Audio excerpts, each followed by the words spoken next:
अस्सलाम वालेकुम, this is Naveed Anjum.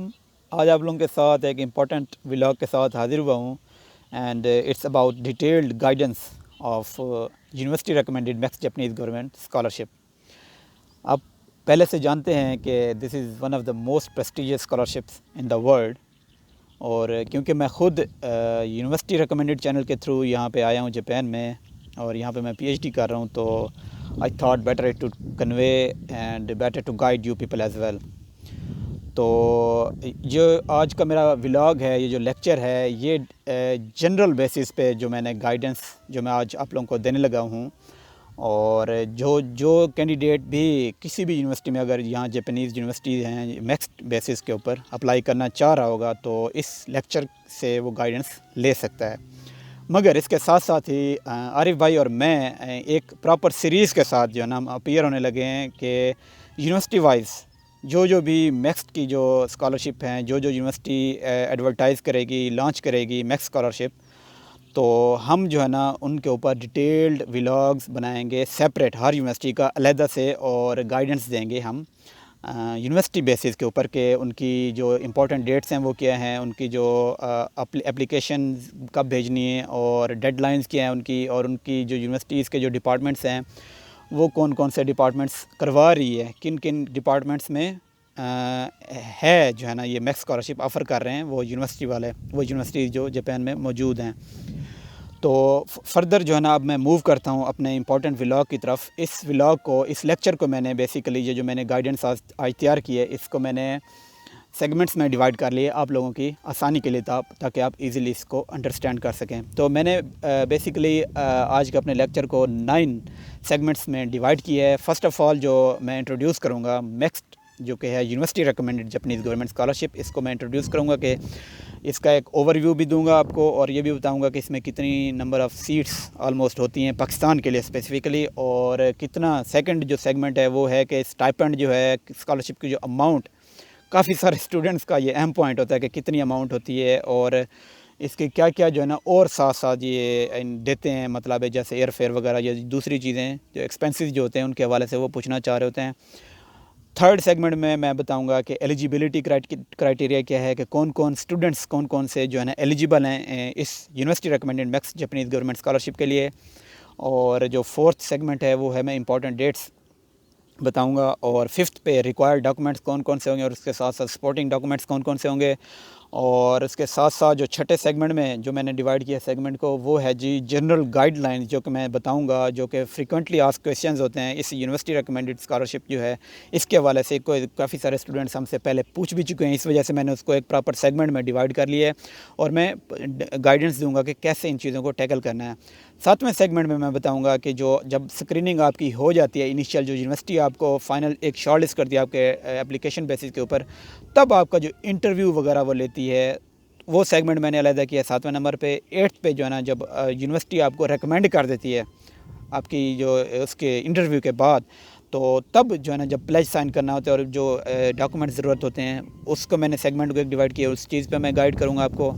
और जो हमारा 9th और लास्ट बट नॉट लीस्ट वो जो है वो है जी फाइनल रिकमेंडेशन बाय गवर्नमेंट, जो फाइनल रिकमेंड करती है गवर्नमेंट, यानी कि आपको जब एक्सेप्टेंस लेटर देती है गवर्नमेंट कि आप फाइनली जो है ना अप्रूव हमने कर दिया आपको, और अब आप आ सकते हैं university recommended MEXT Japanese government scholarship के ऊपर, तब आपने क्या क्या चीज़ें काम करनी होती हैं, क्या काम आपने करना होता है, मैं उस चीज़ पे जो है ना रोशनी डालूँगा। तो बगैर टाइम ज़ाय किए मैं बढ़ता हूँ अपने इंपॉर्टेंट व्लॉग की तरफ। सबसे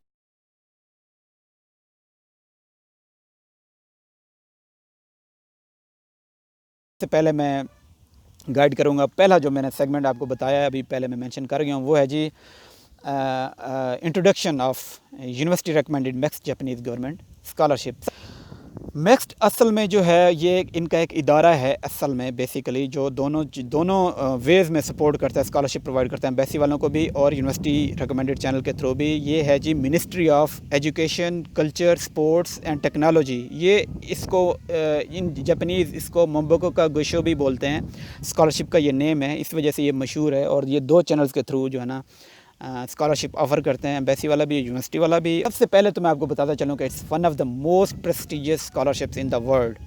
काफ़ी सारे जो है ना यहाँ पे जो स्कॉलरशिप्स घूम रही हैं, ऑस्ट्रेलियन स्कॉलरशिप्स हैं या यूएस की स्कॉलरशिप्स हैं, तो इस वन ऑफ देम के हाईली फंडेड जितनी भी जो है ना सबसे ज़्यादा जो है ना, यानी कि इनमें कौन कौन सी चीज़ें आ जाती हैं। हाईली फंडेड क्यों कहते हैं कि जो नॉर्मल यहाँ पे जापान में यूनिवर्सिटीज़ के जो सेमेस्टर फ़ी होती है वो तकरीबन 5 से 6 लाख येन होती है, जो कि हमारे पाकिस्तान में कोई अगर 6 लाख का मैं ट्रांसफ़र करूँ वो है आलमोस्ट कोई बनता है जी कन्वर्जन रेट के मुताबिक 9 से 10 लाख। तो आप समझ सकते हैं कि एक सेमेस्टर की फ़ी कितनी ज़्यादा होती है। तो ये फ़ी आपकी गवर्नमेंट ऑफ जापान पे करती है यहाँ पे जापानी यूनिवर्सिटी में जब आप यहाँ पे आ जाते होते हैं। तो ये इसकी जो है ना बेनिफिट देख लें आप।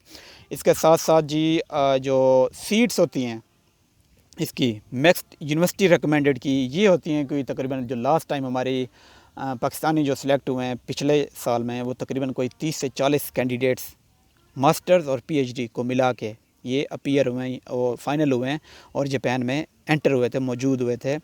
और इसके साथ साथ मैं जो इसका जो एक ओवरव्यू है वो मैं बता देता हूँ कि काफ़ी सारे स्टूडेंट्स के दिमाग में होती है कन्फ्यूजन के एक्चुअली शिकार होते हैं, वो ना डिफ्रेंशिएट नहीं कर पा रहे होते हैं यूनिवर्सिटी रिकमेंडेड और एम्बेसी रिकमेंडेड चैनल के दरमियान के ये असल में एक चीज़ है क्या, दोनों में डिफरेंस क्या है। तो ये है कि पहले जो आपका ये है कि एप्लीकेशंस हर यूनिवर्सिटी की अपनी डेडलाइन होती है, वो अपनी एडवर्टाइजमेंट अपनी करती है कि हम जो है ना मैक्स स्कॉलरशिप अनाउंस कर दी हमने, अब आप एप्लीकेशन भेजिए हमें एड्रेस पे। और वो जब एप्लीकेशन उनको पहुंच जाती होती हैं तो वो स्क्रीनिंग करते हैं आपके डॉक्यूमेंट्स की, कैंडिडेट्स की। उस स्क्रीनिंग करने के बाद वो आपको ईमेल करते हैं कि आप ठीक है, ओके हो गए हैं। अगर वो आपको ठीक समझते हैं कि इनके जो डॉक्यूमेंट्स हैं ठीक हैं, ओके हैं, अब इसको पास आउट कर देते हैं, वो आपको मेल कर देते हैं, आपको बता देते हैं कि अब हमने आपको फ़ाइनल शॉर्टलिस्ट कर लिए आपके इंटरव्यू के लिए। आपका इंटरव्यू जब होता है तब इंटरव्यू के लिए क्या करते हैं वो आपसे एक पैनल बैठा होता है, वो आपसे इंटरव्यू करता है। इंटरव्यू करने के बाद जब सारा कुछ फिनिश हो जाता है आपको वेट कराते हैं 1 से 2 मंथ और आपको एक फ़ाइनल डिसीजन देते हैं। वो विदिन अ मंथ आपको डिसीजन दे देते हैं कि हम आपको रिकमेंड करने लगे हैं to the government of Japan. जब यूनिवर्सिटी रिकमेंड कर देती है तो वो यही काम जो है ना जब जो एम्बेसी करती है वही करती है इसके बाद के। जब रिकमेंडेशन का मतलब ही यही होता है कि कौन सा इदारा आपको रिकमेंड कर रहा है। यूनिवर्सिटी रिकमेंड करती है, आपका केस फाइनल बना के वो गवर्नमेंट को भेजती है। यही चीज़ वो एम्बेसी करती है अपने बेसिस के, जो एम्बेसी रिकमेंडेड चैनल है उसमें वो आपके डॉक्यूमेंट्स की स्क्रीनिंग करते हैं एम्बेसी वाले, वो आपसे टेस्ट लेते हैं, आपसे इंटरव्यू लेते हैं और वो रिकमेंड करके फ़ाइनल केस आपका भेज देते हैं गवर्नमेंट ऑफ जापान की तरफ ताकि वो फाइनल अप्रूवल दे दें। और उसके बाद जैसे ही जो है ना मैं आ जाता हूँ यूनिवर्सिटी वाला जो जिसके ऊपर मैं आज बात करने लगा हूँ, तो जब फाइनल आपको गवर्नमेंट के पास केस चले जाते हैं वो आपको रेकमेंड कर देते हैं कि हम ओके कर देते हैं, तब आपको वो आपकी जो टिकट वाला सीन होता है एयर फेयर वाला जो वो आपको वो करते हैं और आप एम्बेसी जाके आप वीज़ा के लिए अप्लाई करते हैं, वो आपको वीज़ा दे देते हैं और आप जापान में यहाँ पर पहुँच जाते हैं। ये एक जनरल सा जो है ना ओवरव्यू हो गया यूनिवर्सिटी रिकमेंडेड चैनल जो कि आज मैं जिसके ऊपर मैं बात करने लगा हूँ। और अब जो है ना इंट्रोडक्शन ऑफ एम्बेसी रिकमेंडेड तो मैंने आपको बता दिया, साथ साथ थोड़ा सा ओवरव्यू भी दिया उसका एम्बेसी वाले का ताकि आपको थोड़ा सा डिफरेंस पता चल जाए।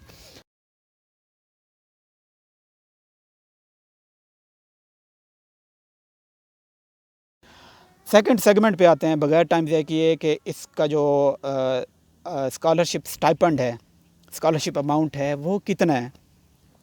पहले तो मैं पॉइंट आउट कर दूं कि इसका जो स्टाइपेंड है वो काफ़ी ज़्यादा होता है, अराउंड कोई अप्रॉक्सीमेटली 150,000 1,50,000 येन आप जिसको कह दें। और अगर मैं इसको कन्वर्ट करके पाकिस्तानी रुपए में बताऊं आज के कन्वर्जन रेट के मुताबिक ये तकरीबन 2,20,000 से 30,000 बनता है। ये काफ़ी ज़्यादा अमाउंट होती है। अगर कोई समझदार बंदा हो और अगर पीछे कोई फैमिली को सपोर्ट करनी हो उसको, तो वो यहाँ पे इनफ अमाउंट ऑफ सेविंग कर सकता है और वो अपने पीछे फैमिली को सपोर्ट कर सकता है अगर वो करना चाहे तो। इसके साथ साथ जी इसकी जो ट्यूशन फ़ी है वो भी पे करते हैं। मैं पहले ही पॉइंट आउट कर चुका हूँ कि कितनी tuition fee around 5 to 6 lakh जो जापानीज़ येन्स हैं जिनकी करेंसी येन है। तो ये हर सेमेस्टर में आपकी ये खुद यूनिवर्सिटी को पे करती है जो गवर्नमेंट है, जो मैक्स्ड है। और इसके साथ साथ ही आपकी जो एयर फेयर है वो आपका रिटर्न एयर टिकट ये फ्री देती है मैक्स्ड। जब आप फ़र्स्ट टाइम आएंगे, अगर आप मास्टर्स के कैंडिडेट हैं, अगर आप पीएचडी के कैंडिडेट हैं, तो आज फर्स्ट टाइम जब आप आएंगे आपकी ये टिकट आपको करा के देंगे। और जब आप डिग्री लेके जा रहे होंगे तो तब आपको ये आपके रिटर्न जो वापसी जाते हुए आपकी जो टिकट होगी वो भी आपको करा देंगे। हाँ, अगर आप बीच में पाकिस्तान जाना चाहें या आप किसी और कंट्री से आप जाना चाहें तो अब अपने बेसिस के ऊपर अगर आप खुद एक्सपेंसेस बेयर कर सकते हो आप वापस ट्रैवल कर सकते हैं और वापस वकेशंस के लिए अगर आप जाना चाहें तो ये रिटर्न टिकट देते हैं, एक इनिशियल स्टेज पे आने की और जब फाइनल आप डिग्री करेंगे तब जाने की वापस। इसके साथ साथ काफ़ी सारे जो है ना स्टूडेंट्स पूछते हैं कि जो है ना फैमिली को हम क्या ला सकते हैं यहाँ पे जापान के अंदर, और उसके साथ साथ ही ये भी पूछते हैं कि क्या हम बच्चों, जो उनके बच्चे भी होते हैं माशाल्लाह, तो उनको भी क्या जो है ना ये जो मैक्स्ट है ये सपोर्ट करती है या नहीं करती। तो यहाँ पे मैं बताता चलूँ कि आपकी जो फ़र्स्ट ऑफ़ ऑल जब आप यहाँ पे एंटर होते हैं जापान के अंदर, आपको फैमिली लाने की इजाज़त नहीं होती, पहली बात। जो दूसरी बात है वो ये है कि एक प्रोसीजर होता है प्रॉपर यहाँ पे, जब आप कैंडिडेट जब एंटर हो जाता है जापान के अंदर, तो तकरीबन उनका एक प्रोसेस होता है फैमिली लाने के लिए। यहाँ पे अप्लाई करता है, तकरीबन 3 से 5 महीने लग जाते हैं, 3 से 6 महीने भी लग जाते हैं, ऑलमोस्ट अप्रॉक्सीमेट है, तो वेरी करता है ये केस टू केस। तो वो प्रॉपर प्रोसीजर के थ्रू एक समझ लो एक्सेप्टेंस लेटर मिल जाता है कि आप अब फैमिली को ला सकते हैं, आप एम्बेसी में अप्लाई करें, वो आपको वीज़ा दे सकते हैं, आप इजीली, कोई इशू नहीं होता उसमें। तो वो आप ला सकते हैं, अपने बच्चों को भी ला सकते हैं, अपनी फैमिली को भी ला सकते हैं। तो वो जब आपको एक्सेप्टेंस लेटर मिल जाता है यहाँ पे जापान में जब आप होते हैं, तो वो आप पीछे भेजते हैं अपनी फैमिली को, वो आपकी फैमिली जमा कराती है एम्बेसी में, एम्बेसी आपको वीज़ा एलोकेट कर देती है, आपके बच्चों का भी, आपकी वाइफ का भी। आप अपने, हाँ, जो अहम चीज़ है वो ये है कि आप अपने पेरेंट्स को, वालदैन को यहाँ पे तकरीबन 1 महीने के लिए तो बुला सकते हैं, समझ लें एक टूर के लिए, लेकिन आप परमानेंट नहीं रख सकते। सिर्फ आप अपनी फैमिली को, जो कि आपकी वाइफ और आपके बच्चे हैं, उनको आप रख सकते हैं परमानेंट। जितनी देर आप यहाँ रुक सकते हैं उतनी देर आप अपनी फैमिली को भी आप यहाँ पे रख सकते हैं। जो एक्सपेंसेस बेयर करने वाली बात है वो ये है कि जो आपके जो बच्चा है, आपके जो जितने भी बच्चे होंगे यहाँ पे, जो जापान गवर्नमेंट है ये पे करती है 15,000 येन पर मंथ आपको पे करती है। ये अच्छी खबर है, ताकि आपको एडिशनल से, आपकी स्कॉलरशिप अमाउंट से आपको जो ये जो एक्सपेंसेस हैं आपको बेयर ना करने पड़े अपने बच्चों के लिए। जितने भी आपके बच्चे होंगे पर बच्चा आपको मिलेंगे 15,000 पर मंथ। अच्छी खबर है ये।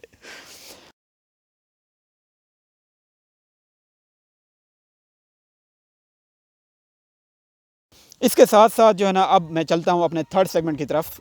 वो है जी आपका एलिजिबिलिटी क्राइटेरिया। कौन कौन से जो है ना कैंडिडेट्स इसके लिए एलिजिबल हैं, इस स्कॉलरशिप के लिए। काफ़ी सारे स्टूडेंट्स इस चीज़ में भी कन्फ्यूजन का शिकार होते हैं कि क्या हमारी जो फील्ड ऑफ स्टडी है, क्या ये जापान के अंदर मौजूद है भी या नहीं, या जो जो यूनिवर्सिटी हम ढूंढना चाह रहे हैं वो कहाँ पे है, वो हमें कैसे मिलेगी, या ये डिपार्टमेंट, जैसे मैं सिविल इंजीनियर हूँ, तो काफ़ी सारे स्टूडेंट्स परेशान होते हैं कि सिविल इंजीनियरिंग वाकई हो भी रही है जापान के अंदर या नहीं हो रही। मैं बताता चलूँ कि यहाँ पे हर फील्ड ऑफ स्टडी मौजूद है, ऑलमोस्ट एवरी काइंड ऑफ, जो जितनी भी फील्ड ऑफ स्टडी है it's available in Japan, Japanese university. आप अप्लाई कर सकते हैं। अंडर ग्रेजुएट के लिए आप यूनिवर्सिटी रिकमेंडेड के थ्रू अप्लाई नहीं कर सकते, ये बात ध्यान में रख लें। आप सिर्फ एम्बेसी रिकमेंडेड के थ्रू अंडर ग्रेजुएशन आप अगर करना चाह रहे हैं तो आप उसके लिए अप्लाई कर सकते हैं। लेकिन जो यूनिवर्सिटी रिकमेंडेड चैनल है उसके लिए सिर्फ मास्टर्स और पीएचडी वाले कैंडिडेट अप्लाई कर सकते हैं। और इसके लिए जो अहम चीज़ है वो ये है कि इसमें कोई एक्सपीरियंस रिक्वायर्ड नहीं है। अगर आपके पास एक्सपीरियंस है तो अच्छी चीज़ है, एक एज मिल जाएगा। अगर नहीं है तो आपका जो एलिजिबिलिटी क्राइटेरिया है उसके ऊपर कोई इस चीज़ का इफेक्ट नहीं पड़ेगा, इसमें कोई एक्सपीरियंस रिक्वायर्ड नहीं है। इसमें जो अहम चीज़ है वो है, साथ साथ मैं मेंशन करता चलूँ, वो ये है कि जी आपकी जो एज लिमिट है वो ये पॉइंट आउट करते हैं कि मैक्स का अपना एक एज लिमिट उन्होंने फ़िक्स की हुई है, वो है जी आपकी 35 ईयर्स। आप जब आप अप्लाई कर रहे होते हैं तो आप जो है ना, जब डेडलाइन को देख के आप कैलकुलेट कर लेंगे तो उसके रेफरेंस से आप देख लेंगे कि क्या आप 35 ईयर्स से ऊपर तो आपकी एज नहीं जा रही। अगर नहीं जा रही तो yes, you are eligible for this scholarship. और इसके साथ साथ जो एलिजिबिलिटी क्राइटेरिया में आती है, इंतहाई अहम है, वो ये है कि काफ़ी सारे स्टूडेंट्स भी पूछते हैं कि हम ग्रेजुएट अभी नहीं हुए, अगर हम मास्टर्स कर रहे हैं और पीएचडी के लिए अप्लाई करना चाह रहे हैं और हमारे पास ना ट्रांसक्रिप्ट है, ना कोई डिग्री है, ना डिग्री कंप्लीशन सर्टिफिकेट है, तो अब हम क्या करें। उनके लिए ये चीज़ मैं बताता चलूँ, अगर वो ग्रेजुएट नहीं हुआ है बिलफर्ज, अगर उनको एक सेमेस्टर लास्ट सेमेस्टर में है और वो होप कर रहे हैं कि बस इसी सेमेस्टर के बाद हमारी डिग्री कंप्लीट हो जाएगी, they can get a hope certificate from there department. अपने डिपार्टमेंट से वो होप सर्टिफिकेट एक प्रॉपर मिलता है जिसमें वो मेंशन कर देते हैं कि ये कैंडिडेट है और ये जो है ना होपफुली जो है ना ग्रेजुएट कर जाएगा फ़लाँ मंथ में या फ़लाँ ईयर में। वो चीज़ एक प्रॉपर मेंशन कर देते हैं। ये होप सर्टिफिकेट के साथ आप अप्लाई कर सकते हैं। Even if you have not been graduated, अगर आप ग्रेजुएट नहीं भी हो गए तब भी आप एलिजिबल हैं इस मास्टर्स और पीएचडी की स्कॉलरशिप के लिए, यूनिवर्सिटी रिकमेंडेड स्कॉलरशिप के लिए आप अप्लाई कर सकते हैं। और आप तब तक भी अप्लाई कर सकते हैं कि अगर आप डिग्री कंप्लीट कर लें, क्योंकि ये सितंबर और अक्टूबर इनटेक है और इनका जो डिसीजन आता है फाइनल, जो गवर्नमेंट का है, यूनिवर्सिटी जब भेज देती है, वो आता है अराउंड कोई जून के एंड तक तकरीबन आता होता है। तो जून के एंड से पहले पहले अगर आप कंप्लीशन सर्टिफिकेट या ट्रांसक्रिप्ट या डिग्री की जो कापी है इनको अगर यूनिवर्सिटी को फॉरवर्ड कर सकें तब तक जो है ना आप अप्लाई कर सकते हैं। लेकिन ये बात जहन में रखें कि आप वाकई ग्रेजुएट हो जाएं, ये ना हो कि आप उधर फंस रहे और इधर इनकी सीट जो है ना ज़ाया हो जाए, ये अच्छा इमेज नहीं जाता। ख़ासतौर पर मैं पाकिस्तानियों को मेंशन करता जाऊँ, अगर आप वाकई जो है ना होपफुल हैं और एक्सपेक्ट कर रहे हैं कि ग्रेजुएट हो जाएंगे तब आप अप्लाई करें अपने होप सर्टिफिकेट के साथ। You are eligible for this scholarship.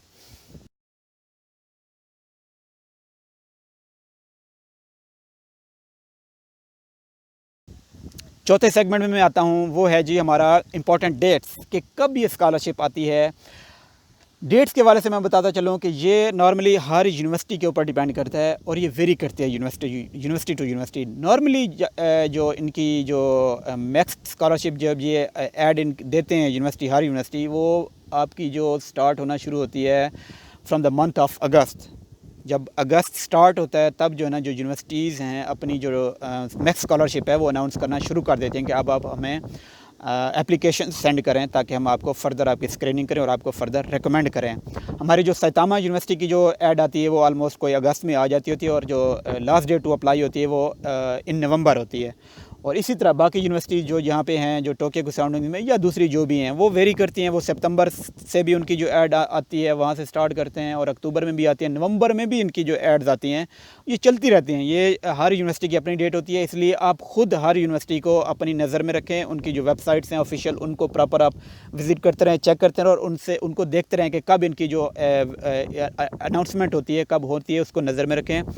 और इसके साथ साथ इनको जो डेडलाइंस होती हैं ये काफ़ी इंपॉर्टेंट होती हैं। जो सैतामा की मैं पहले मेंशन कर चुका हूँ कि नवंबर में इसकी डेडलाइन होती है और जो बाकी यूनिवर्सिटीज़ की होती हैं वो वेरी करते करते कोई दिसंबर टू जनवरी तक जाती हैं और जनवरी के एंड तक जो है ना जब फरवरी स्टार्ट हो जाता है तब इनकी डेडलाइंस ख़त्म हो जाते हैं, तब आप अप्लाई नहीं कर सकते। तो ये इस चीज़ का ख़ास तौर पे ख्याल रखें। इसलिए अपनी चीज़ें जो रिक्वायर्ड डॉक्यूमेंट्स हैं या ख़ास तौर पे जो रिसर्च प्रपोज़ल है वो तैयार पहले से करके रख लें ताकि आपको बाद में परेशानी का सामना ना करना पड़े। रिसर्च प्रपोज़ल के ऊपर हमने पहले भी जो है ना गाइडेंस दी हुई है हमारे चैनल के ऊपर, आप चले जाएँ। आरिफ भाई ने भी एक प्रॉपर लेक्चर अपलोड किया हुआ है और मैंने भी एक जो है ना डिटेल्ड जिसमें how to write a perfect research proposal और major components of an effective research proposal के नाम से मैंने लेक्चर पब्लिश किया हुआ है हमारे यूट्यूब चैनल के ऊपर। आप वो अगर गाइडेंस लेना चाह रहे हैं तो आप वहाँ से आपको काफ़ी सारी गाइडेंस मिल जाएगी। तो ये चीज़ें आप काफ़ी सारी ना तैयार कर लें। जो इंपॉर्टेंट डेट्स हैं वो मैंने आपको बता दिए हैं कि ये नॉर्मली इस वेरी करती हैं हर यूनिवर्सिटी। अगस्त टू नवंबर ये इनकी अनाउंसमेंट्स होती हैं और नवंबर टू जनवरी जो है ना इनकी जो एप्लीकेशंस डेडलाइंस होती हैं इन डेट्स को याद कर लें और अपनी यूनिवर्सिटीज़ को फॉलो करना हरगिज़ ना भूलें।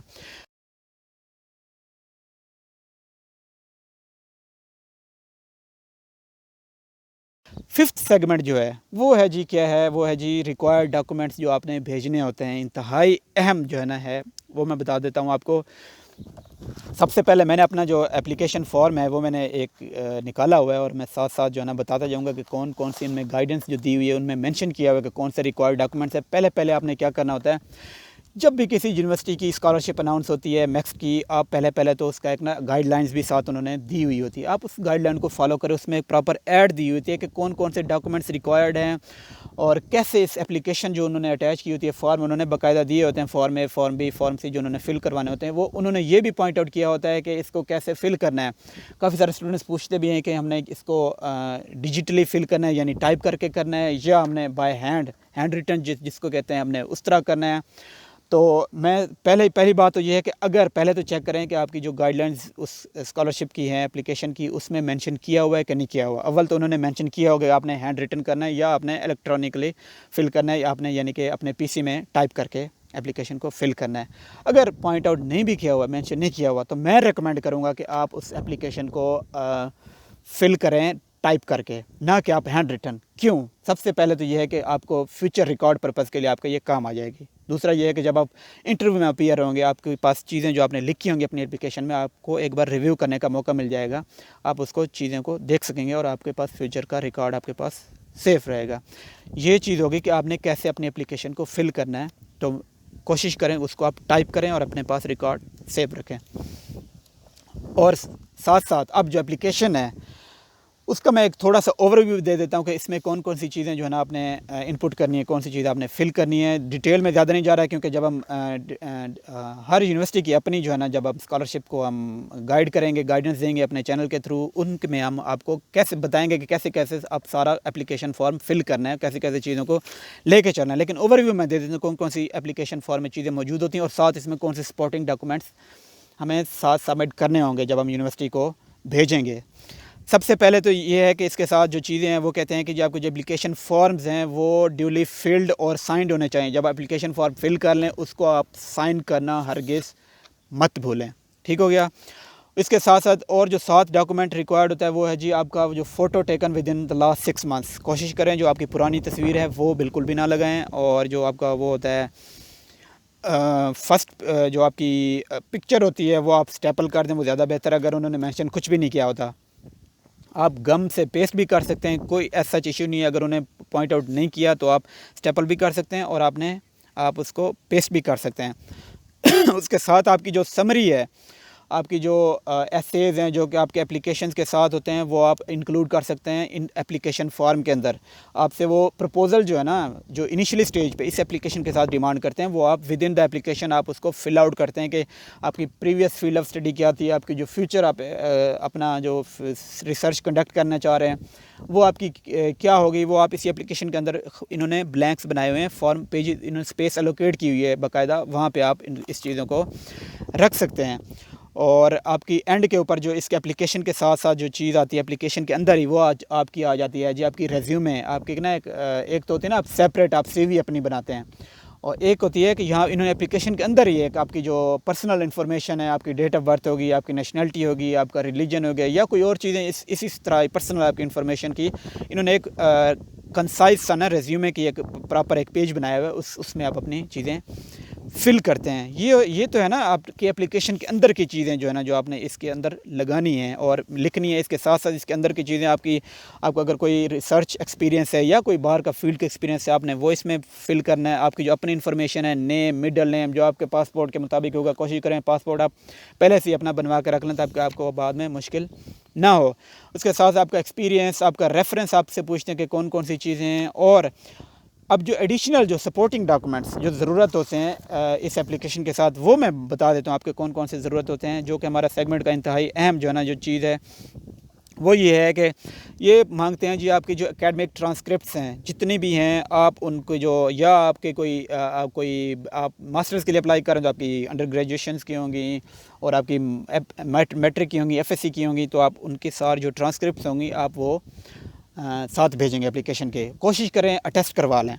ज़रूरत ऐसा सच होती नहीं है ना कि अब HEC के जैसे बाकी स्कॉलरशिप्स डिमांड करती हैं कि HEC से आपकी लाजमी अटेस्ट होनी चाहिए। इसमें कोई ज़रूरत नहीं है। HEC से अगर आपकी नहीं भी है, अव्वल तो कोशिश करें हो, बेहतर है। नहीं भी हैं तो कोई इशू नहीं है, आप अपने प्रोफेसर से, अपने डिपार्टमेंट से, अपने यूनिवर्सिटी से आप इसको फॉर्मली अटेस्ट करवा सकते हैं, या कोई गजटेड ऑफिसर है 17 स्केल या उससे ऊपर का, आप उनसे अटेस्ट करवा सकते हैं। इसके साथ साथ ट्रांसक्रिप्ट्स के साथ जो आपके डॉक्यूमेंट्स हैं, इसके साथ साथ जो चीज़ें जो ज़रूरत हैं वो है जी आपके रिकमेंडेशन लेटर्स, जो कि इस एप्लीकेशन के साथ उन्होंने साथ में अटैच किए होते हैं। वो आपने क्या करना है, तो जिन प्रोफेसर्स या सुपरवाइज़र के साथ से आप रिकमेंड करवाना चाह रहे हैं आप ख़ुद को, वो लेटर्स इन्होंने प्रोवाइड किए हुए हैं। इनका एक प्रॉपर फॉर्मेट बना हुआ है। उस फॉर्मेट को और उन सैंपल को आप फॉर्मेट करते हुए वो ब्लैंक्स खाली जो आपका प्रोफेसर होगा या टीचर होगा जब फिल कर रहा होगा उनको वो फिल करेगा, और वो चीज़ें जो ग्रेडिंग भी आपकी करनी होगी वो आपको नहीं बताएंगे, वो खुद ही करके उसको सील करके उसके ऊपर सिग्नेचर करेंगे ताकि आप उस चीज़ को ना देख सकें। और वो 2 लेटर्स जो होंगे, नॉर्मली 2 ही होते हैं, वो आप भेज दें, अपनी एप्लीकेशन के साथ आपने भेजने होते हैं। साथ साथ अगर आपके पास कोई इंग्लिश प्रोफिशिएंसी का यानी कि सर्टिफिकेट है, आइल्स हो गया या टोएफल हो गया या GRE, कोई भी आपने स्कोर किया हुआ है इंग्लिश टेस्ट, तो वो आप अटैच करना लाजमी ना भूलें, वो लाजमी अटैच करें। और अगर आपके पास नहीं भी है, इसमें कोई रिक्वायरमेंट नहीं है आइल्स, GRE या टोएफल की, आपको मैं बताता चलूँ, पॉइंट आउट कर दूँ। जो इंतहाई अहम चीज़ है वो ये है कि आपकी इस एप्लीकेशन के साथ कोई भी जो है ना इंग्लिश प्रोफिशिएंसी सर्टिफिकेट अटैच होना ज़रूरी है। वो इट्स मैंडेटरी। इसका जो अल्टरनेट है कि आपके पास अगर आइल्स नहीं भी है, GRE या टोएफल नहीं भी, आप क्या लगा सकते हैं, इसके साथ आप लगा सकते हैं इंग्लिश प्रोफिशिएंसी सर्टिफिकेट। ये आप कहाँ से ले सकते हैं? इंग्लिश प्रोफिशिएंसी सर्टिफिकेट आप अपने आपकी जो पेरेंट्स यूनिवर्सिटी है जहाँ से आपने ग्रेजुएशन की है, बैचलर्स की है, आप वहाँ से ईज़िली मिल जाता है। मैंने भी जो है ना यही किया था, इंग्लिश प्रोफिशिएंसी सर्टिफिकेट मैंने लिया था अपनी यूनिवर्सिटी से, आप वहाँ से ले सकते हैं। वो आप एप्लीकेशन के साथ भेज सकते हैं एज आ इंग्लिश प्रोफिशिएंसी सर्टिफिकेट, ठीक है। और इसके साथ साथ जो बाकी चीज़ें हो गई, जैसे आपके जो सर्टिफिकेट ऑफ इनकम हो गया, वो बिल्कुल ज़रूरत नहीं होता। वो दूसरी स्कॉलरशिप जैसे एडीबी, जेएसपी होगी, उनके लिए ज़रूरत होता है, और कोई फैमिली की इनकम कोई ज़रूरत नहीं होती। और एक्सटर्नल चीज़ें इसके साथ इस स्टेज के ऊपर बिल्कुल ज़रूरत नहीं होती। आप इस चीज़ की आपको फ़िक्र करने की ज़रूरत नहीं होती। ये जो डॉक्यूमेंट्स हैं, ये जो हैं, ये सिर्फ इनिशियल स्टेज के ऊपर जो एप्लीकेशन आप भेज रहे होते हैं यूनिवर्सिटी को, उस स्टेज के ऊपर ये डॉक्यूमेंट्स रिक्वायर्ड होते हैं, और ये इनके साथ सपोर्टिंग डॉक्यूमेंट्स रिक्वायर्ड होते हैं। ये आपने साथ अटैच करके एप्लीकेशन को भेजना होता है।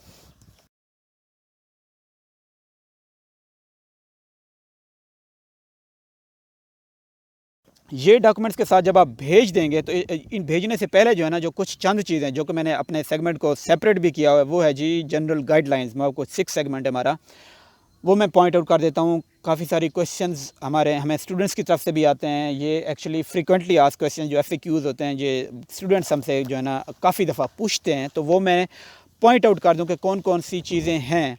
वो है जी, सबसे पहले तो मैं आपको बताता चलूँ जो इन गाइडलाइंस में जो आती हैं, वो है जी जो यूनिवर्सिटीज़ हैं। स्टूडेंट्स पूछते हैं कि ये हमने कहाँ से ढूंढनी है, कि कैसे हमें पता चलेगा कि हमारी ये रेलिवेंट यूनिवर्सिटी है। पहले तो ये है कि जो यूनिवर्सिटीज़ हैं, जापानीज़ गवर्नमेंट की जो यूनिवर्सिटीज़ हैं, वो मिनिस्ट्री ऑफ एजुकेशन जापान जो है उनसे अप्रूव हो के एक प्रॉपर लिस्ट बनी हुई है। वो आप एम्बेसी के ऊपर भी जाके वहाँ पे उन यूनिवर्सिटीज़ को आपको मिल जाएंगी। वो यूनिवर्सिटीज़ आप देख सकते हैं कि कौन कौन सी यूनिवर्सिटीज़ फॉल करती हैं अंडर मैक्स स्कॉलरशिप। ये हो गया जी एक।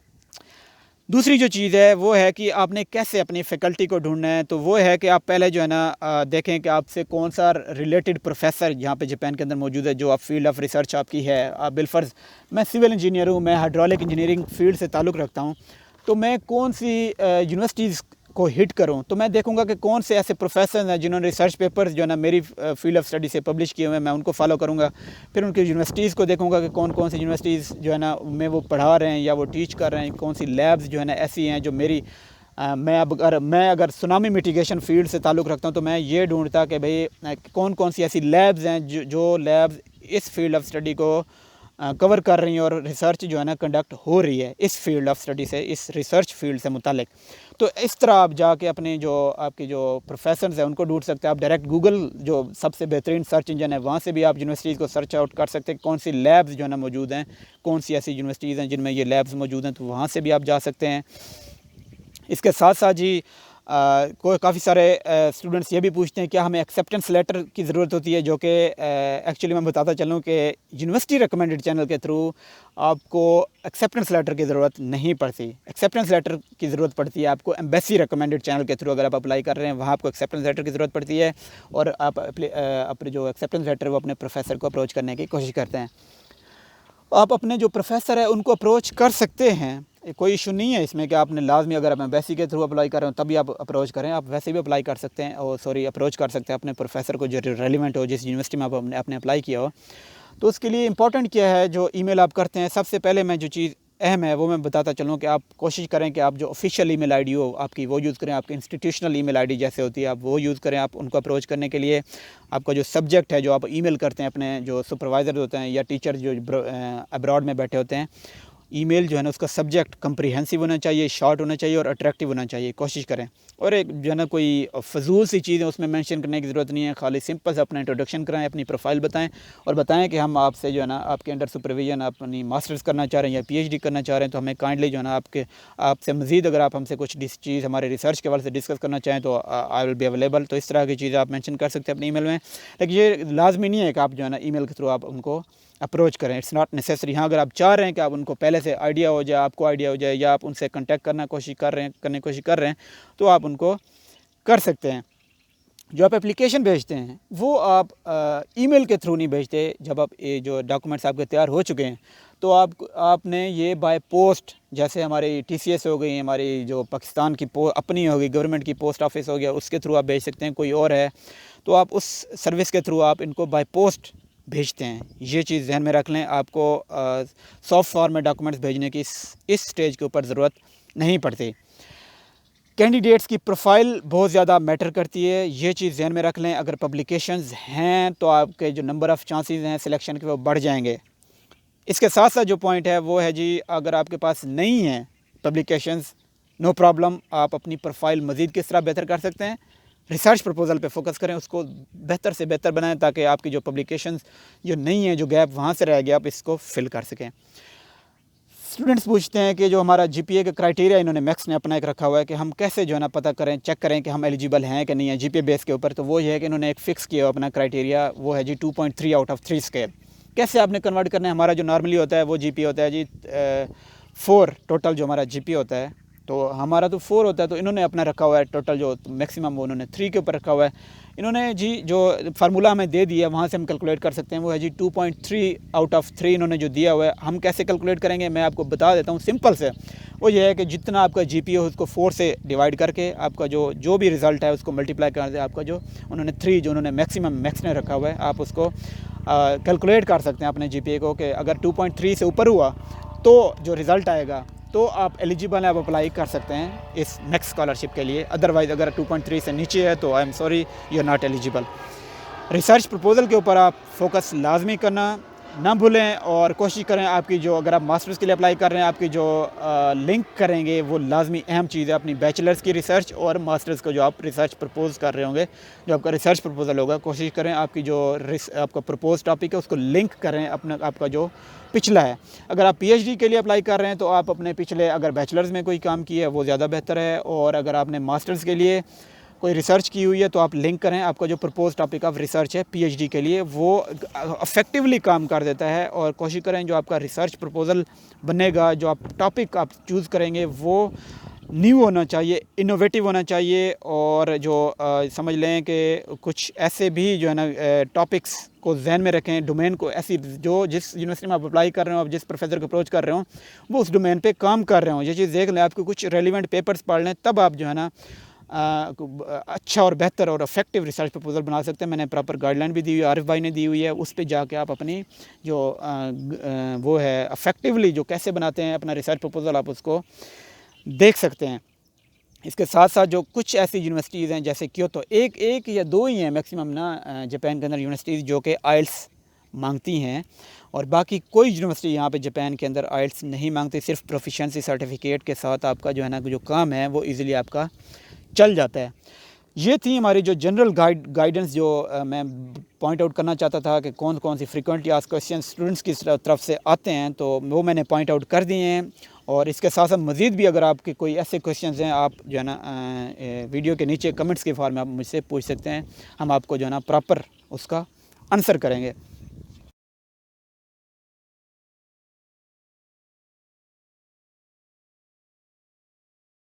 अब आते हैं जी 7th जो हमारा सेगमेंट है, वो है जी जब फाइनल स्क्रीनिंग आपकी जो स्कॉलरशिप की जो एप्लीकेशन है जब भेजते हैं यूनिवर्सिटी को, वो स्क्रीनिंग करते हैं, तब आपके साथ क्या होता है जब वो इंटरव्यू के लिए वो आपके साथ वो करते हैं। तो इंटरव्यू में कौन कौन सी ऐसी चीज़ें होती हैं जो वो पूछते हैं और पूछी जाती हैं, वो उसके बारे में आपको मैं गाइड कर देता हूँ। तो ये हमारा 7th जो सेगमेंट है, इसमें मैं बता देता हूँ कि सबसे पहले तो वो आपको बता देते हैं ईमेल के थ्रू आपसे प्रॉपर वो आपको टाइम बताते हैं कि आप फाइनली जो है ना हम स्क्रीनिंग करके आपको हम शॉर्ट लिस्ट कर रहे हैं ताकि हम आपको अब हम इंटरव्यू ले सकें आपका। तो अब जो आपका अवेलेबल फिजिबल टाइम हो वो हमें बता दें, और ये स्लॉट्स हैं जो हमारे जो प्रोफेसर्स हैं, जो पैनल है वो जो है ना फ्री हैं इसमें। तो अगर आपको इनमें से कोई बेहतर है तो आप वो सिलेक्ट करें, अदरवाइज़ आप अपना कोई टाइम स्पैन हमें बता दें ताकि हम उनमें जो है ना उस टाइम स्पैन में आपसे इंटरव्यू कंडक्ट कर सकें।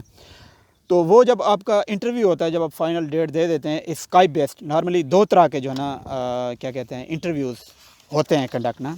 एक तो होता है आपका जब अगर उनके पास इनफ टाइम है तो वो आपके पास आपसे स्काइप बेस्ड इंटरव्यू लेते हैं। अगर आपके पास उनके पास जो प्रोफेसर होते हैं उनके पास इनफ टाइम नहीं होता तो वो आपसे ईमेल बेस्ड इंटरव्यू लेते हैं। तो ईमेल बेस्ड इंटरव्यू पहले लेते थे, तो अब जो है ना वो आहिस्ता आहिस्ता ये चीज़ कम होती जा रही है और ये स्काइप बेस्ड इंटरव्यू की तरफ ये ज़्यादा से ज़्यादा राग़िब होते जा रहे हैं। उधर ये उस स्काइप के ऊपर ये कंडक्ट कराते हैं।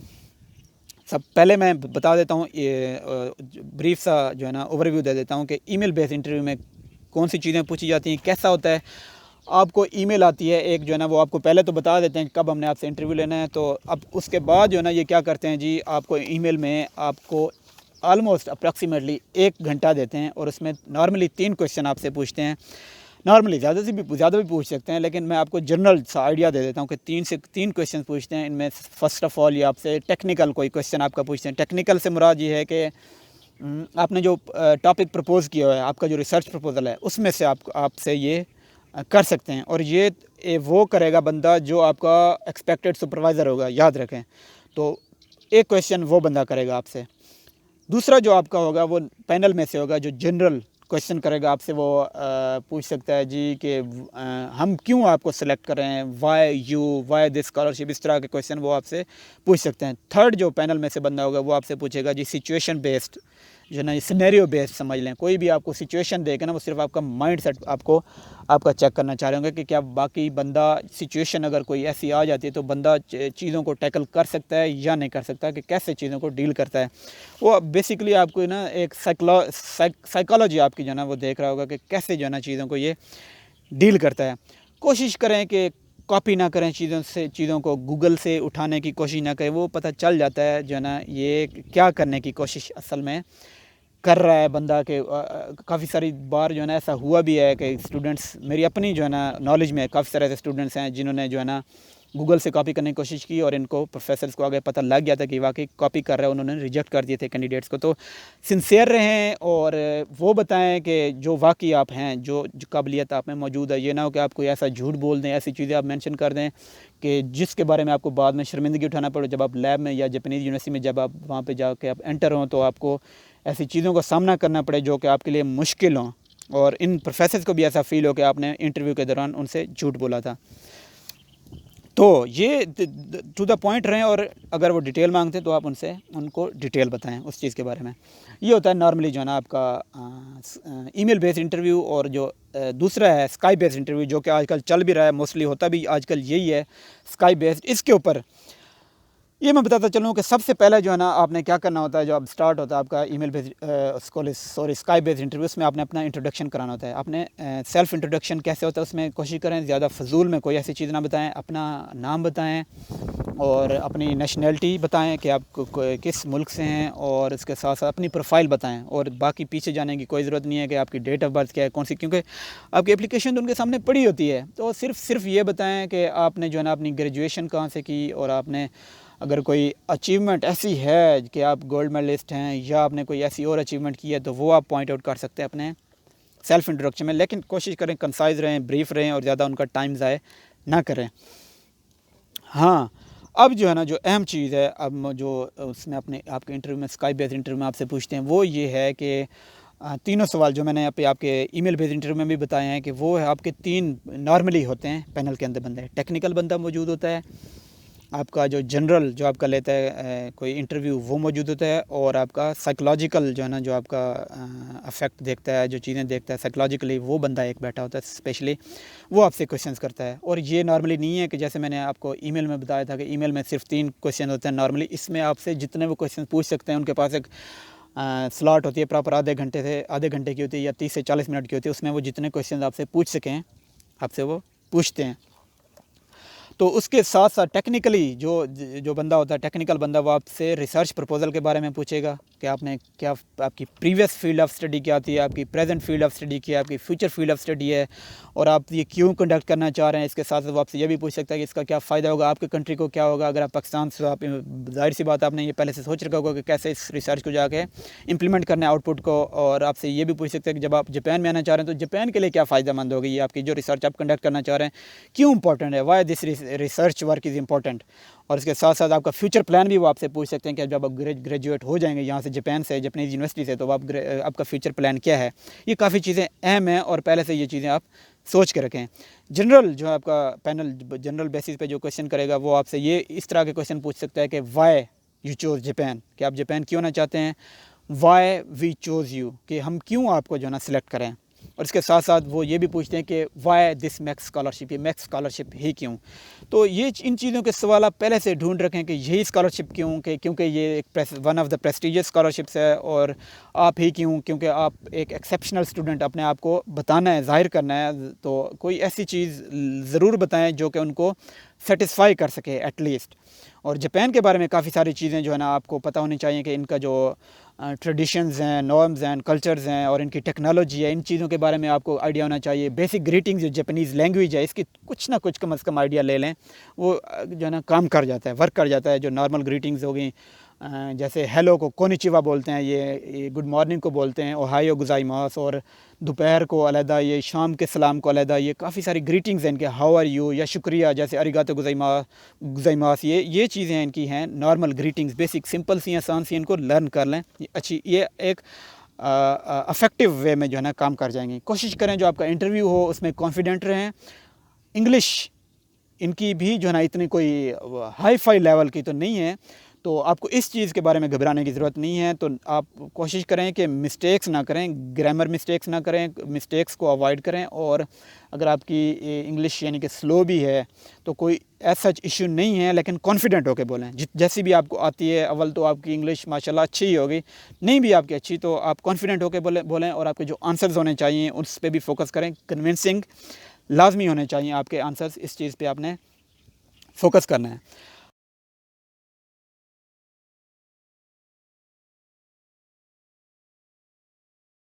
ये हो गया जी आपका स्काइप बेस्ड इंटरव्यू। अब इस इंटरव्यू के बाद जो हमारा 8वां सेगमेंट है, सेकंड लास्ट सेगमेंट, जो कि आज मैंने डिस्कस करना जिस चीज़ के ऊपर, वो है जी आपका जो इंटरव्यू के बाद जब आप फाइनल यानी कि सक्सेसफुल हो जाते हैं, वो आपको रेकमेंड करती है यूनिवर्सिटी, आपको फाइनल ईमेल के थ्रू आपको एक एक्सेप्टेंस लेटर देती है, उसको रिकमेंडेशन लेटर कह दें आप, वो रिकमेंड कर देती है और आपको बता देती है कि डियर फ़लाँ फ़लाँ बिलफर्ज डियर मिस्टर अंजुम नवीद, मेरा नाम अंजुम नवीद है, तो वो आपको मेंशन करेगी कि we are please to inform you that the department of फ़लाँ फ़लाँ कि हमने आपको रिकमेंड कर दिया है to the ministry of education, culture, sports and technology, जो कि नेक्स्ट है, हम उसको रिकमेंड कर रहे हैं ताकि आपका जो फॉर्मल जो आपका जो फाइनल डिसीजन है वो लिया जा सके। तब वो आपसे एक प्लेज साइन करवाएंगे, वो आपसे कहेंगे कि आपने अब ये प्लेज आपको प्रॉपर भेजते हैं, जिसमें ये मेंशन किया होता है कि आपने ये स्कॉलरशिप, अगर आप मास्टर्स कर रहे हैं तो 2 साल के लिए, और अगर पीएचडी कर रहे हैं तो लाजमी आपने ये ड्यूरेशन जो है ना आपने पूरा करना है और आप ये स्कॉलरशिप लेंगे यहाँ पे ठहर के। ये ना हो कि आप भाग जाएं, काफ़ी सारे स्टूडेंट्स ऐसा यहाँ पे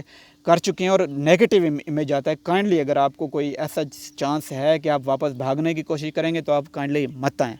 अगर आप वाकई विलिंग हैं स्कॉलरशिप के लिए और आप 2 से 3 साल मास्टर्स के लिए हैं, अगर आप 2 साल पीएचडी के लिए तो 3 साल आप लाजमी लगा सकते हैं, तो आप फिर आएँ, फिर आप जो है ना इनके साथ जो प्लेज है वो आप साइन करें। उस प्लेज के साथ जो आपने साइन करना होता है वो आपने बाय पोस्ट जो ईमेल भी भेजना होता है और साथ आपने हार्ड फॉर्म में भी भेजना होता है। तो उसके साथ कुछ ना डॉक्यूमेंट्स इनको रिक्वायर्ड होते हैं जो कि यूनिवर्सिटी आपसे डिमांड करती है इस स्टेज के ऊपर। जो वो क्यों डिमांड करती है, वो बेसिकली जो है ना आपके जो डॉक्यूमेंट्स होते हैं और आपका जो प्लेज होता है वो गवर्नमेंट की तरफ फॉरवर्ड करती होती है यूनिवर्सिटी।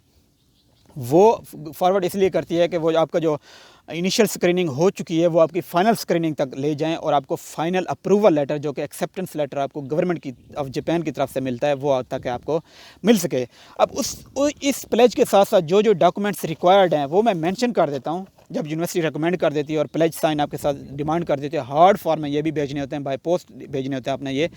तो इसमें ये जो सबसे पहले जो चीज़ होती है वो है कि मैक्स का एक अपना एक फॉर्म होता है, एक्सेल की फॉर्म में होता है, तो वो आप फिल करना होता है। उसके साथ साथ इसी नेक्स्ट फॉर्म के साथ एक दूसरा उन्होंने फॉर्म रखा होता है जिसमें आपने फील्ड ऑफ स्टडी और आपका जो फ्यूचर प्लान होता है, जो कि बेसिकली आप रिसर्च प्रपोजल जो आपने बनाया होता है, वो आप मेंशन कर इसमें लिखते हैं अपना।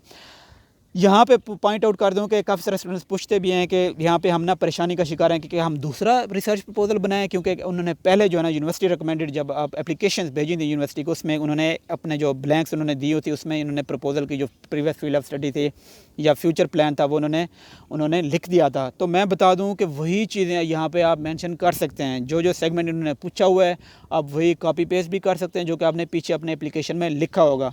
वही आप जो है ना उसमें मज़ीद अगर मॉडिफिकेशन भी करना चाह रहे हैं, आपको लगता है कि कोई गैप ऐसा रह गया था लास्ट टाइम, तो आप उसमें मज़ीद थोड़ा मॉडिफाई कर सकते हैं। इसके साथ साथ रिकमेंडेशन लेटर एक ज़रूरत होता है जो कि एड्रेस करना होता है उस यूनिवर्सिटी के जो प्रेसिडेंट होता है उसको। आपके किसी डिपार्टमेंट आप किसी भी डिपार्टमेंट से हो, उनका जो हेड होता है, मैं सिविल से था तो सिविल डिपार्टमेंट के हेड से मैंने अपना एक रिकमेंडेशन प्रॉपर, इसके लिए अब इन्होंने कोई सैम्पल ऐसा नहीं दिया, फॉर्मेट नहीं दिया। आप अपने जो उनका यूनिवर्सिटी का जो डिपार्टमेंट का अपना नोट पैड होता है उसके ऊपर आप उनके जो हेड होता है डिपार्टमेंट का, उनसे आप रिकमेंडेशन लेटर बनवा सकते हैं और उनकी स्टैंप और सील उनकी लगवा सकते हैं। तो ये रिकमेंडेशन आपका लेटर हो गया। और आपका जो पासपोर्ट की जो कॉपी होगी, यहाँ पे आप ज़रूरत पड़ गई है पासपोर्ट की, इसलिए मैंने कहा था कि आप अपना पासपोर्ट है पहले से आप बनवा के रखें, कॉपी लगानी है पासपोर्ट की। और यहाँ कोई भी ऐसा डॉक्यूमेंट नहीं जो कि आपने ओरिजिनल लगाना है, ये बात ज़हन में रखनी है। सिर्फ कॉपीज़ अटेस्टेड जो है ना वो होनी चाहिए, अटेस्ट हुई हुई वो आपने भेजनी है। और आपकी जो साथ साथ जो ऑफिशियल ट्रांसक्रिप्ट्स अगर आपने इनिशियल स्टेज के ऊपर, जैसे मैंने बताया था कि आपके पास नहीं है और आपने होप सर्टिफिकेट लगा के आपने अप्लाई कर दिया था इनिशियली और यूनिवर्सिटी ने आपको रिकमेंड भी कर दिया हुआ है, अब वो आपसे डिमांड करे कि काइंडली आपका जो ट्रांसक्रिप्ट है या फाइनल आपका जो है वो चीज़ें भी आप साथ में लगाएं।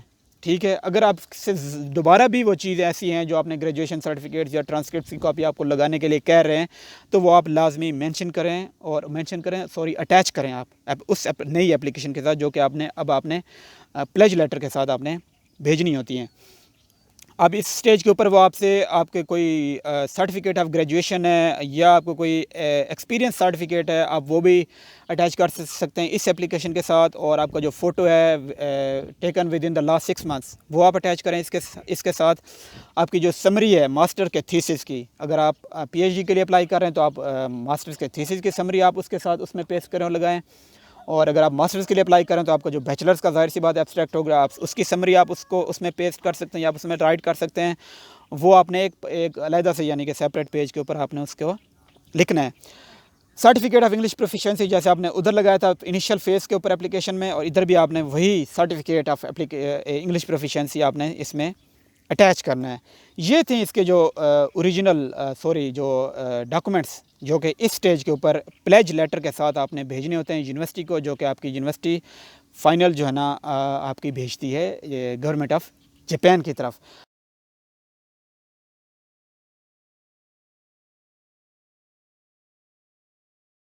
अब क्या चीज़ होती है अब जो मेन चीज़ है वो आपको यूनिवर्सिटी ना आपसे रिक्वेस्ट करती है कि अब आपने वेट करना है काइंडली। अब मैं अपने 9th सेगमेंट फाइनल जो कि अब मैं आज का जो मेरा सेगमेंट है उसकी तरफ बढ़ रहा हूँ।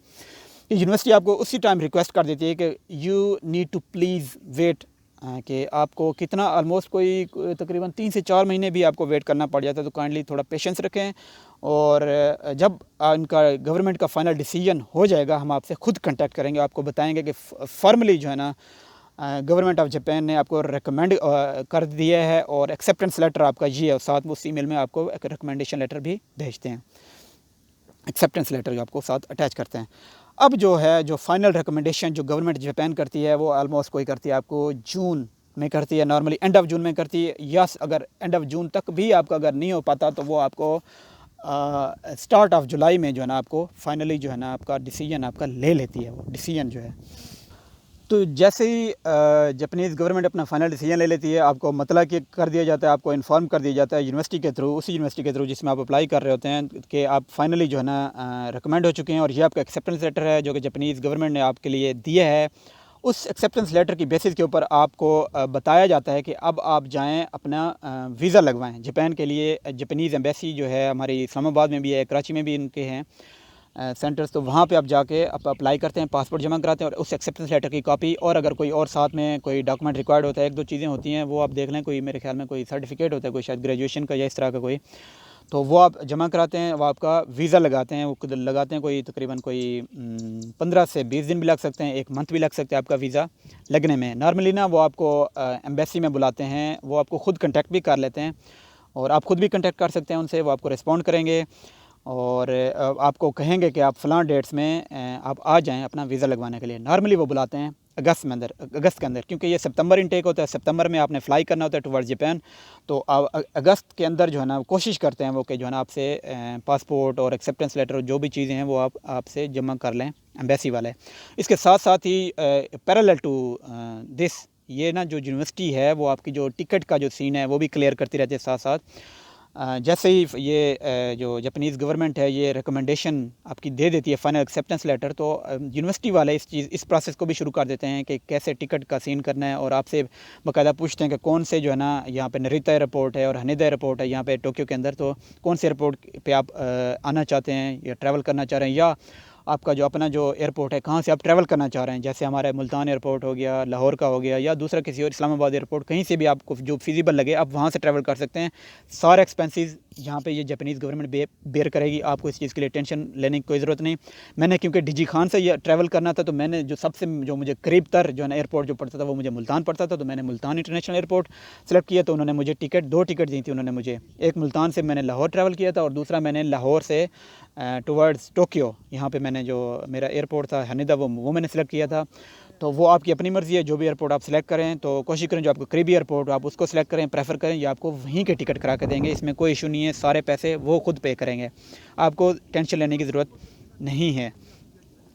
ये सारी चीज़ें आपको प्रोसेस जो है ना यूनिवर्सिटी आपको करेगी, टिकट वगैरह का आपको सारा कुछ इन्फॉर्म भी करती रहेगी। अगर आपको मज़ीद कोई ऐसी क्वेरी भी हुई जिससे आप कन्फ्यूजन का शिकार हो रहे हैं, आप डायरेक्ट उनका जो FSO है यूनिवर्सिटी का, फ़ॉरेन स्टूडेंट ऑफिस जिसको बोलते हैं, आप उनसे कांटेक्ट कर सकते हैं। उनका ईमेल एड्रेस भी मौजूद होता है और उनसे चीज़ें पूछ सकते हैं कि ये चीज़ें ऐसे हो रही हैं या आपको कोई चीज़ डिले हो रही है, तो उनको लाजमी अपडेट रखें।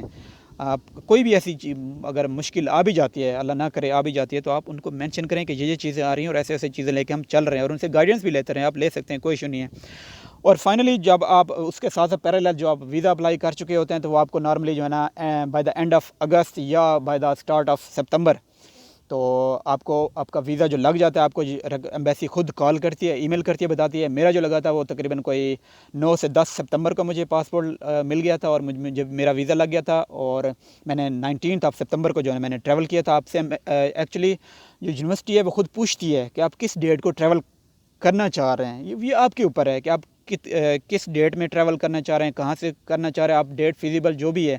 लेकिन याद रखें, एक बार जो आपने डेट फिक्स कर दी, उसके बाद अगर आपने कैंसिल कर दी, तो वो अगली टिकट जो कराएंगे जापान जाने के लिए, वो आपको खुद करानी पड़ेगी। ऐसा हो चुका है, आरिफ भाई के साथ हो चुका है। उन्होंने कोई मुश्किल आ गई थी, बहरहाल तो निकल आए थे बहरहाल वो, लेकिन उन्होंने खुद जो है ना अपनी टिकट करा के यहाँ पर वो पहुँचे थे। नेक्स्ट जो है ना आपको दोबारा टिकट करा के नहीं देगी, इसलिए सोच समझ के दिन सेलेक्ट कीजिएगा कि कौन से दिन आपने ट्रैवल करना है। ठीक हो गया।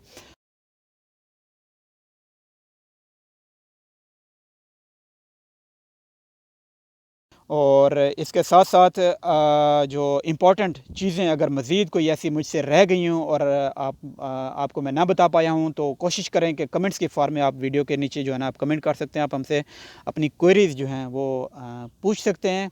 और कोशिश करें कि जब आप ट्रैवल कर रहे हो तो अपने पास तकरीबन कोई ना 1 लाख जापानीज़ करेंसी वो लाजमी रखें। इतनी अमाउंट अगर करेंसी जापानीज़ नहीं भी है, आप अपनी पाकिस्तानी करेंसी रख सकते हैं। कोई सी और मुल्क से आप, तो उस मुल्क की करेंसी आप रख सकते हैं, लेकिन आप यहाँ पे आके आप उनको कन्वर्ट करा सकते हैं, या आप डॉलर्स में लेके आ सकते हैं, आप डॉलर्स को कन्वर्ट करा सकते हैं जापानीज़ करेंसी में। यहाँ पे आके एयरपोर्ट के ऊपर आपको यहाँ पे अच्छे रेट मिल जाते हैं। बाकी एयरपोर्ट्स की तरह ये यहाँ पे ऐसे रेट्स नहीं है कि महंगे रेट्स में आपको ये कन्वर्ट करके दें करेंसी। आप एयरपोर्ट के ऊपर भी आप कन्वर्ट करा सकते हैं। मैंने खुद भी यहाँ पे करेंसी जो है ना एक्सचेंज करवाई थी। मेरे पास मैंने वहाँ से डॉलर्स, क्योंकि मैंने कुछ जो जापानीज़ करेंसी थी वो मैंने वहाँ पे ले ली थी, और क्योंकि मुश्किल हालात की वजह से, और अभी कुछ जापानीज़ करेंसी जो है ना आप ले लें एजेंसीज से, और बाकी आप डॉलर्स में ले सकते हैं। अगर आप सारी करेंसी नहीं ले सकते तो यहाँ पर आप डॉलर्स कन्वर्ट करवा सकते हैं।